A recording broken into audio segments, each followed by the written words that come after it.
Hello, B. Right now, we welcome to the desk Braylon Edwards. Welcome back, sir. Thank you for having me. Thank you for having me. What's up, Big Tom? What's going on, Steve? Always a pleasure. So you were on the Seattle sidelines in 2002 when Dallas in that game. 12. They kept shooting themselves in the foot. Long time What did I ago. say? 2002. Yeah, 2012, obviously. It's okay. I mean, right now, looking at this game, is Romo an accident waiting to happen against the Seahawks? Well, if you look at his past in playoff caliber games as well as the playoffs, he's definitely struggled, and he hasn't got the big win that, especially Skip would like him to have.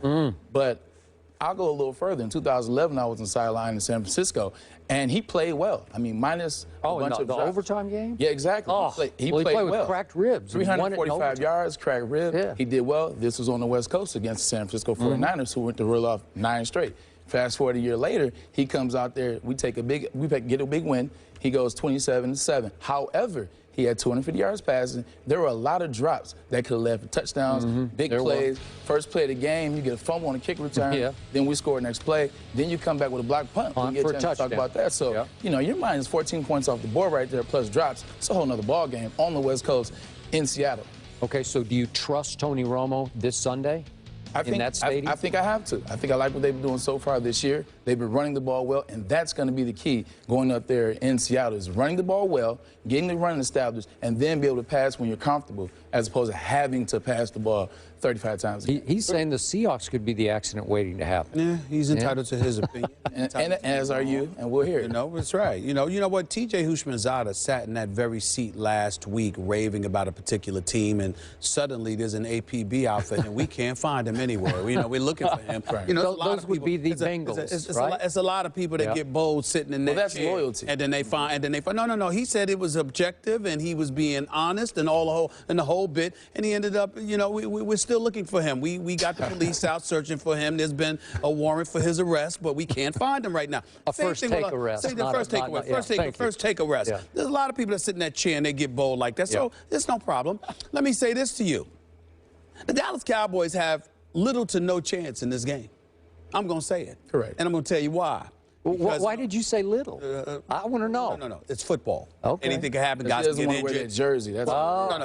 That's Guys get injured. On both sides. Exactly. That's what I'm saying. Seattle could get hurt. Something could happen. Dallas could win. That's why I said little chance.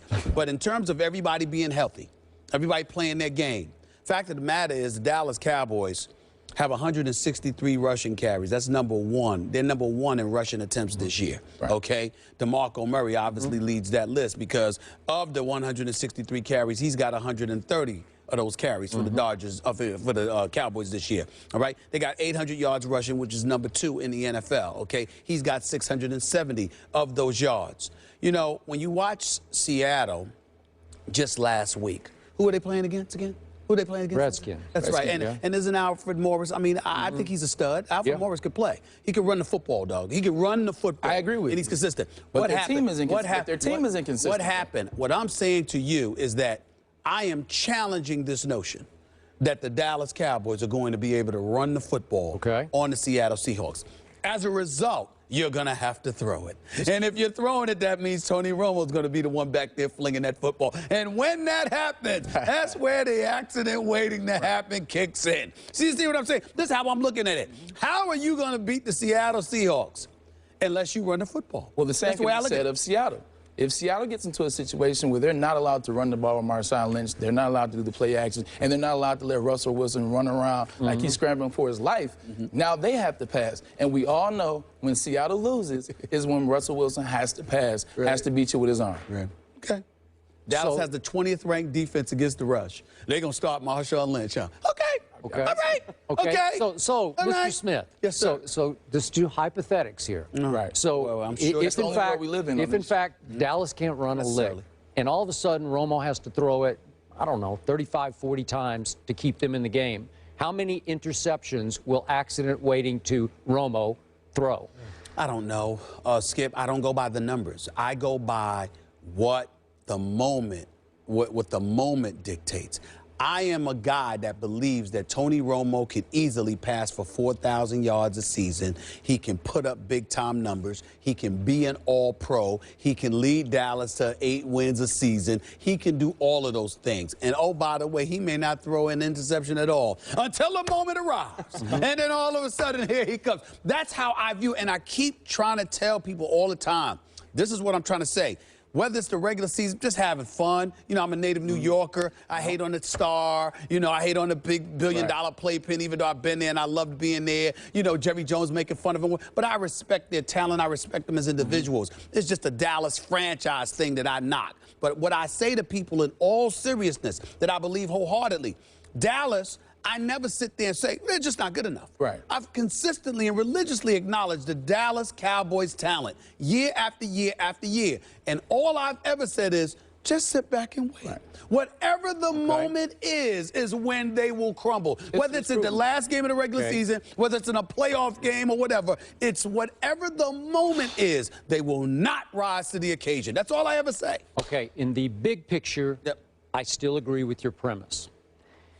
And I'm here to tell you, before I answer the first question, Tony Romo's botched extra point snap in 06, I don't think he ever quite recovered from that, because remember, he was an undrafted free agent quarterback. How many undrafted free agent quarterbacks ever become star quarterbacks?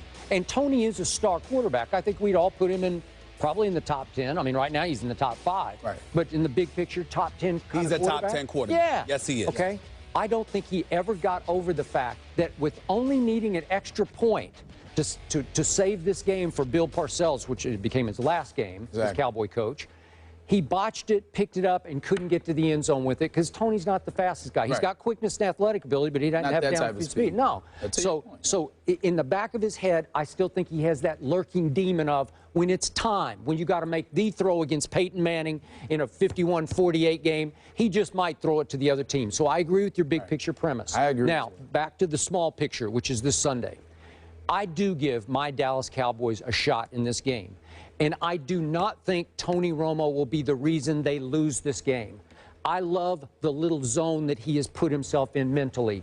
I think he has cleaned up his act enough that he will go up there and not do anything as stupid as he did in the game in 2012 that you witnessed. Because remember, it's 10-0 thanks to the fumble kickoff and the block punt for a touchdown. But Dallas has got the ball back. Dallas is driving. Dallas gets all the way down to Seattle's 24, and it's 2nd and 10. And Romo pumps to his right and looks back, and I'm like, no, Tony, no. I still haven't recovered from this moment. And he throws it blindly right to Brandon Browner, and I'm thinking, what are you doing? And Brandon Browner runs it back like 25 yards the other way.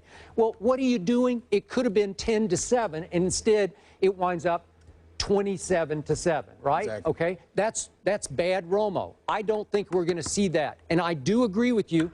DeMarco can't run for his, what is he averaging, 134 a game? He can't. This is the #1 rush defense in football. But in this game, he's not going to get 134 yards. The game will be in Tony's hands. I don't think he'll lose the game. It's going to be tough to win it. While we go to break, make sure you guys hit us up on Twitter. Let us know how you're expecting whether or not there will be another Romo accident happening in Seattle. Remember to use the hashtag Romo